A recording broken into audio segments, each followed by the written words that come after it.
Na, na, na.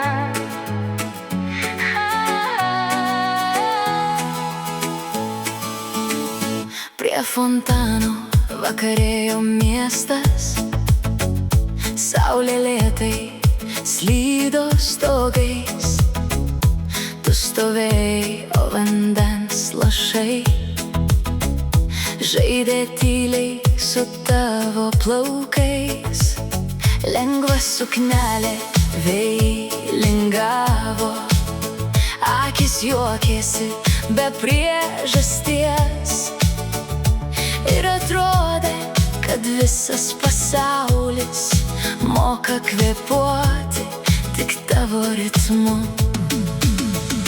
Prie fontano tu buvai lyg vasara, nesutelpanti jokiuose rėmuose.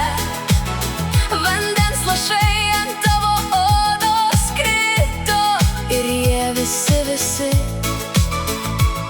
spindėjo ryškiau už miesto šviesas.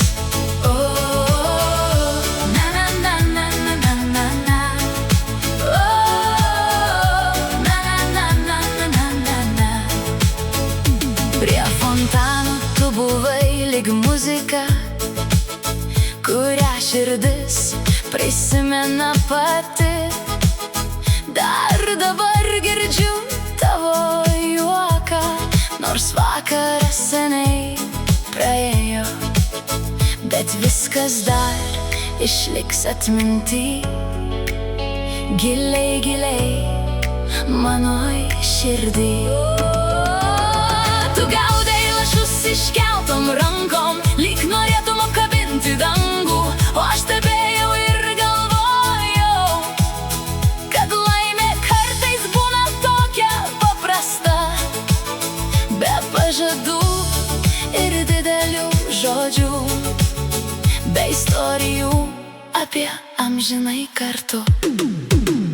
Tik šiltas vakaras, vanduo ir moteris, kurios neįmanoma pamiršti niekados.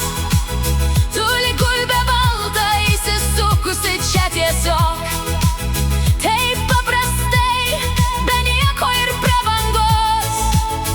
Ir jei kas paklaustų, ką prisimenu iš visų praėjusių vasarų, aš pasakyčiau ne miestą, ne datą, tik tave prie fontano. Tik tave, moterį prie fontano.